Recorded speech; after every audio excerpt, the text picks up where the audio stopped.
cenderung memiliki pendapatan yang lebih rendah dibandingkan dengan orang dari Apakah kalian tahu, di pada masa kini banyak sekali ancaman yang mengancam pada berbagai bidang, terkhususnya pada bidang sosial dan ekonomi. Ingin tahu apa saja masalah yang mengancam bidang tersebut? Ayo simak videonya. Ancaman ekonomi yang dapat kita temui di Indonesia antara lain pengangguran, yang disebabkan oleh kurangnya kualitas pendidikan. Hal ini berdampak pada kesenjangan sosial yang sangat terlihat pada kalangan masyarakat. Sehingga yang harus dilakukan adalah meningkatkan kualitas pendidikan dan juga menciptakan lapangan pekerjaan. Kemudian yang kedua yaitu korupsi. Korupsi disebabkan oleh keserakahan individualis yang berdampak pada kerugian negara. Nah, untuk mengatasinya, kita harus membangun supremasi hukum yang lebih kuat dan menciptakan pendidikan yang berbasis anti korupsi. Selanjutnya, ketergantungan impor. Hal ini disebabkan oleh kualitas harga dan marketing produk impor yang lebih baik dibandingkan produk Indonesia, sehingga produk lokal tidak dapat bersaing melawan produk impor. Untuk mengatasinya, kita harus meningkatkan produksi dalam negeri dan juga meningkatkan aktivitas ekspor. Yang keempat yaitu masalah infrastruktur. Hal ini terjadi karena terbatasnya jumlah tenaga ahli di bidang penilai, analisis, dampak, dan tingginya angka pertumbuhan bangunan infrastruktur yang tidak berbanding lurus dengan jumlah tenaga ahli penilai. Dampaknya yaitu terjadinya macet pembangunan infrastruktur di suatu daerah. Solusinya yaitu dengan melakukan pemerataan pembangunan infrastruktur dan juga memastikan pendanaan yang merata sesuai kebutuhan.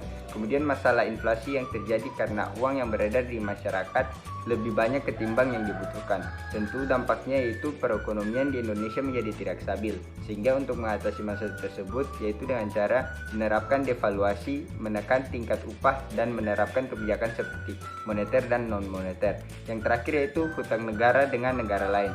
Salah satu penyebabnya yaitu ekspor produk domestik bruto dan nilai tukar rupiah.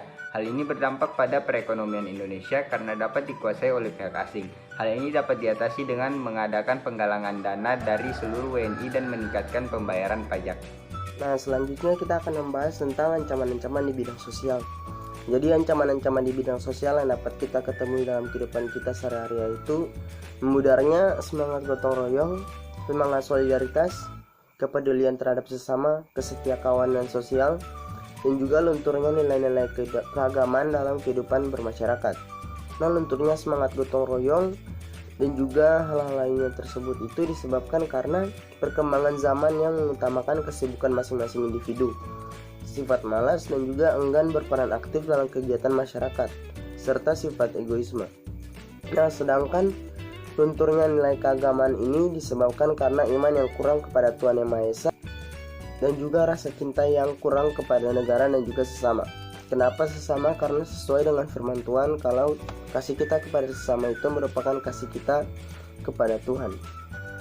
Nah, sehingga dampak yang ditimbulkan dari ancaman-ancaman di atas itu mengarah kepada ketidakadilan, keterbelakangan, dan lunturnya nilai keagamaan, serta lunturnya nilai gotong royong, solidaritas, dan lainnya. Nah, oleh karena itu solusi untuk mengatasi ancaman tersebut itu dengan menguasai ilmu pengetahuan teknologi dan diimbangi dengan senantiasa memperkuat iman dan ketakwaan kepada Tuhan Yang Maha Esa, memperkuat budaya dan wawasan Nusantara melalui pendidikan formal, dan meningkatkan rasa nasionalisme dan memperkuat konsep Bhinneka Tunggal Ika di dalam pikiran dan mengamalkannya di dalam kehidupan sehari-hari. Contohnya saling menghormati dan mengedepankan toleransi antar umat beragama. Nah, selain dari masalah yang sudah disampaikan, terdapat dua masalah sosial yang berhubungan erat dengan gaya hidup remaja masa kini, yaitu individualisme dan seks bebas. Individualisme merupakan suatu sifat di mana seorang menganggap dirinya yang paling benar dan orang lain salah. Selain itu, sifat individualisme juga dapat memicu konflik akibat perbedaan pendapat dan kurangnya rasa toleransi serta menghargai orang lain. Nah, individualisme ini juga pada umumnya disebabkan karena tidak adanya rasa kepercayaan kepada orang lain, sehingga seorang memilih untuk mempercayai dirinya sendiri dan menganggap orang lain tidak benar. Kemudian selain dari individualisme, ada juga gaya hidup remaja yang menjadi masalah sosial, yaitu seks bebas. Nah, seks bebas adalah perbuatan seks di luar nikah. Usia remaja merupakan proses pencarian jati diri. Nah, tentu saja hal yang mereka lakukan ini dapat memberikan dampak yang tidak baik. Nah, dampak yang paling berbahaya yaitu mereka bisa terjangkit virus HIV/AIDS. Karena seperti yang kita ketahui bersama, virus ini dapat menular melalui hubungan seksual dengan sang penderita. Selain itu, bergonta-ganti pasangan saat berhubungan seksual juga menjadi salah satu penyebab penularan virus ini. Nah, penyakit ini menyebabkan kekebalan tubuh sang penderita menjadi melemah. Akibatnya sang penderita menjadi lebih rentan terhadap berbagai jenis penyakit. Hingga saat ini belum ditemukan obat untuk mengobati penyakit HIV/AIDS ini. Sehingga satu-satunya yang dapat kita lakukan yaitu dengan mencegah diri kita agar tidak terjangkit virus tersebut. Nah, jika kita perhatikan dengan baik, semua masalah sosial yang terjadi diizinkan oleh Allah agar kita sebagai orang percaya bisa menolong sesama kita dengan cara menegur, merangkul, dan membimbing orang-orang yang telah berada di gaya hidup yang salah. Nah, selain itu, untuk melakukan semua hal dalam rangka mengatasi masalah sosial ini, kita harus melakukannya dengan kasih. Karena jika kita melakukan dengan kasih, maka orang-orang dapat melihat kemuliaan Allah dari setiap perbuatan kita. Selain itu, kita juga harus dipenuhi dengan kesabaran dan kesetiaan, sehingga dalam mengatasi setiap masalah sosial yang terjadi, kita tetap sabar dan tidak menjadi putus asa.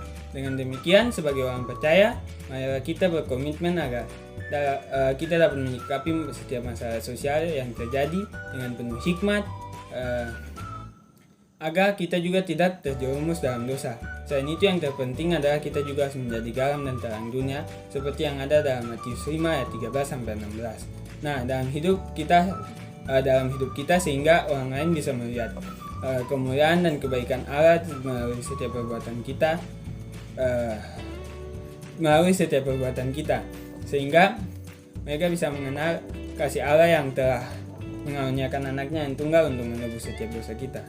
Nah, oleh sebab itu, sebagai orang percaya, marilah kita bahu-membahu untuk membantu mengatasi setiap masalah sosial yang ada di Indonesia. Sekian dan terima kasih.